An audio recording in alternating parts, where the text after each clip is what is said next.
Rata-rata, mobil mempunyai mesin seukuran koper yang beratnya sekitar 140 kg. Sedangkan mesin jet beratnya beberapa ton, di mana beberapa orang bisa muat di dalamnya.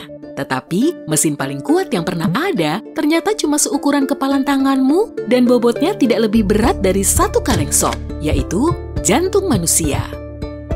Untuk sampai ke sana, pertama kita harus masuk ke dalam tubuh manusia.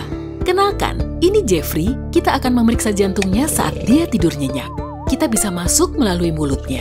Ya ampun, pria ini mendengkur keras sekali. Tutup telingamu. Jeffrey menarik nafas dan yuk masuk ke dalam paru-parunya. Ayo berpegangan pada molekul oksigen ini karena dia bergerak menumpang pada sel darah merah. Bagus, kita berhasil masuk ke dalam darah.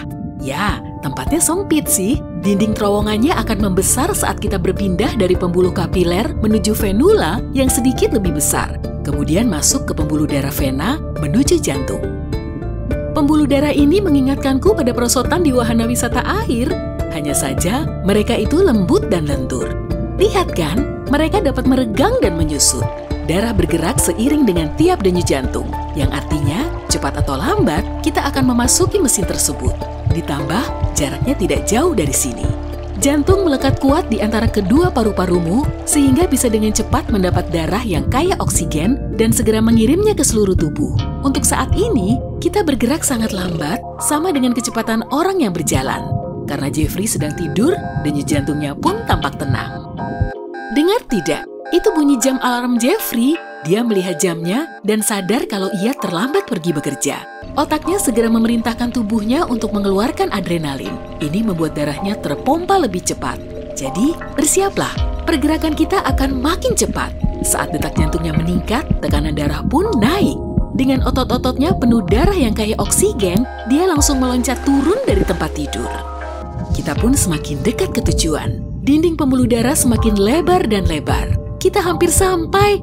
Di luar terowongan, kamu akan melihat kita sedang mendekati sebuah sangkar. Jantung dan paru-parumu yang berharga ini butuh pelindung yang kuat, tulang-tulang igamu.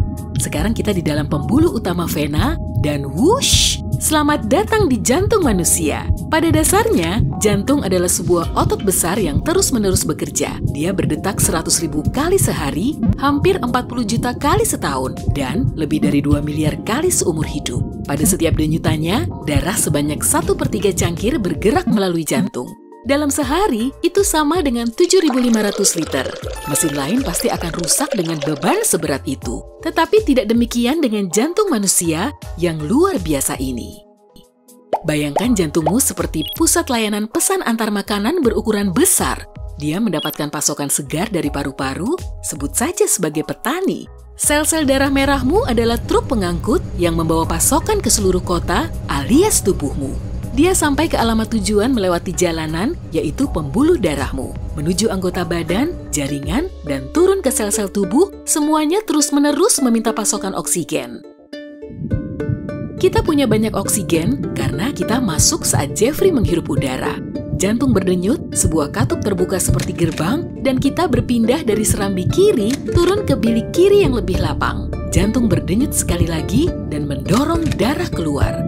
Kita keluar melalui aorta besar sepanjang 30 cm dan kini kita resmi meninggalkan jantung melalui jalan tol arteri. Jangan khawatir, kita akan kembali sebentar lagi. Kita bergerak cepat ke seluruh tubuh mengangkut pasokan oksigen ke semua organ, otot, jaringan, dan sel. Kiriman oksigen untuk hati, ini tanda terimanya. Ada paket oksigen buat ginjal, ini dia. Terowongan kita semakin kecil saat kita keluar dari jalan tol arteri utama menuju jalan arteriola dan akhirnya memasuki sebuah pembuluh kapiler yang sempit seperti gang kecil. Masih ingat kan?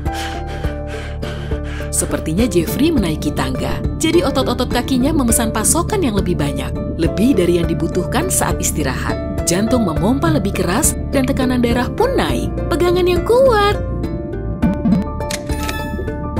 Semua warga kota mendapat pasokan makanan yang cukup, mengusap mulutnya kalau punya, dan menyerahkan karbon dioksida seperti kamu membuang tulang ayam setelah makan. Ya, pertukaran oksigen dengan karbon dioksida tidak hanya terjadi dalam paru-parumu, tapi juga pada sel tubuh. Kini kita punya satu truk penuh, maksudku darah, penuh dengan CO2. Lalu, kita harus kembali ke jalan bebas hambatan vena menuju jantung. Seperti yang kita lakukan di paru-paru, berawal di pembuluh darah kapiler, dan terowongan kita jadi lebih dan lebih besar dari sana. Mungkin kamu sadar bahwa semua jalan ini tampak serupa.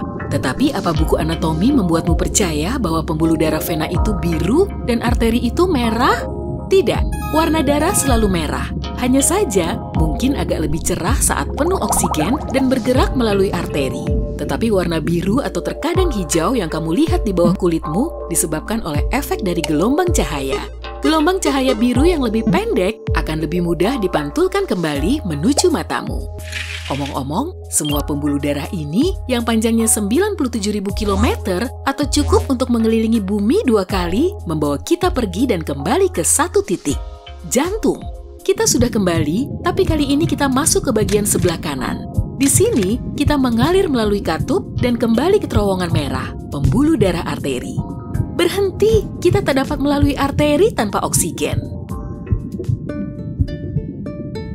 Wah, terlambat. Kita sudah setengah jalan. Tapi kali ini kita tidak bergerak cepat ke seluruh tubuh. Kita menuju tempat di mana akhirnya karbon dioksida dapat dibuang dan kembali mendapat pasokan oksigen segar di paru-paru. Jeffrey mengembuskan napas, selamat tinggal CO2, dan ia menarik nafas lagi.